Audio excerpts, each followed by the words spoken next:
በአውሮፓ ምርት ላይ የሚገኝ አንድ ድንቅ ምድር አለ። እርሱም ጀርመን ነው። ይህ ምድር ተፈጥሮ በጥበብ ያጌጠችበት፣ የታሪክ አሻራዎች በየድንጋዩ ላይ የታተሙበትና የሰው ልጅ ጥበብ ውጤቶች ከተራራና ከሸለቆ ጋር በሰላም የተዋሃዱበት ልዩ ዓለም ነው።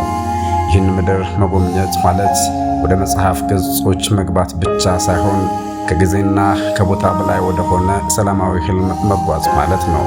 ጉዟችን የሚጀምረው አእምሮ ከዕለት ተዕለት ጩኸት ወጥቶ ነፍስ ደግሞ በዝምታ ወደምትሞላበት ሰላማዊ ስፍራ ነው። የአልፕስ ተራሮች ግርማና የባቫሪያ ለምለም ሸለቆች። ወደ ደቡብ ጀርመን ስንጓዝ ግርማ ሞገስ ያላቸው የአልፕስ ተራሮች ከሩቅ ሆነው በበረዶ ነጭ ጥምጣማቸው አቀባበል ያደርጉልናል። እነዚህ ተራሮች የምድሪቱ ጠባቂዎች ይመስላሉ። በስራቸው የሚገኙት ለምለም ሸለቆች በክረምት የበረዶ ልብስ ቢለብሱም በበጋ ወቅት ግን በአረንጓዴ ምንጣፍ ይሸፍናሉ። እነሆ በአንድ ኮረብታ ላይ አንዲት ትንሽ ቤተክርስቲያን ትታያለች። ነጭ ግንቦቿና የጉልላቶቿ ቅርጽ ከበስተጀርባዋ ካለው ሰማይ ጠቀስ ተራራ ጋር ሲተያዩ የሰው ልጅ በፈጣሪ ጥበብ ፊት ያለውን አክብሮት የሚገልጹ ይመስላሉ። በዙሪያዋ ያለው ጸጥታ በነፋስ ሽውታና በወፎች ዝማሬ ብቻ የሚታወቅ ነው። እዚህ ስፍራ ሰዓት የቆመ ይመስላል። የከብቶች ደወል ድምፅ ከሩቅ ይሰማል። የአየሩ ንጽህና ደግሞ ሳምባን ለሕይወት ብርሃን ይሞላል። እነዚህ ትናንሽ መንደሮች የጀርመን የገጠር ሕይወት እውነተኛ መገለጫዎች ናቸው። የተረት ምድርና የነገሥታት ሕልም ከመንደሮቹ ወጣ ብለን ደኖችንና ወደ ተራሮች ጫፎች ስናመራ በዓለም ላይ ወደር የሌላቸው ቤተ መንግሥታት እናገኛለን። ከነዚህም መካከል የኖይሽዋንስታይን ቤተ መንግሥት ቀዳሚውን ስፍራ ይይዛል። ይህ ሕንፃ የተገነባው በንጉሥ ሉድቪግ ዳግማዊ ሕልም ውስጥ ነበረ። በገደል አፋፍ ላይ በደመናዎች መካከል ተሰቅሎ የሚታየው ይህ ቤተ መንግሥት ተራራ የድንጋይ ክምር ሳይሆን የሰው ልጅ ቅዠትና የጥበብ ውጤት ነው።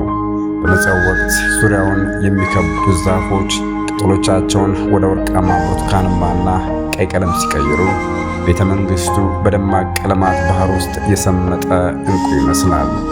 ጭጋግ ተራራውን ሲሸፍነው ግንቡ በከፊል እየታየ በከፊል ሲሰወር ወደ ጥንታዊ ተረት ውስጥ የገባን ያህል ይሰማናል።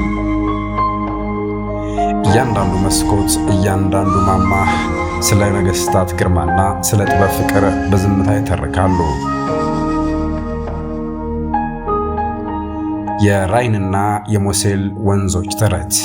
ጉዟችንን ቀጥለን ወደ ታላላቆች ወንዞች ዳርቻ እናመራለን። የራይን ወንዝ የጀርመን የደም ስር ነው። ወንዙን ተከትለን ስንጓዝ በሁለቱም አቅጣጫ የሚገኙት ገደላማ ኮረብታዎች በወይን እርሻዎች ተሸፍነው እናገኛለን። እነዚህ የወይን እርሻዎች እንደ ደረጃ የታነጹና የምድሪቱን ለምነት የሚመሰክሩ ሆነው አግኝተናቸዋል። በእያንዳንዱ ኮረብታ ጫፍ ላይ ደግሞ አንድ ጥንታዊ ግንብ ቆሞ ይታያል።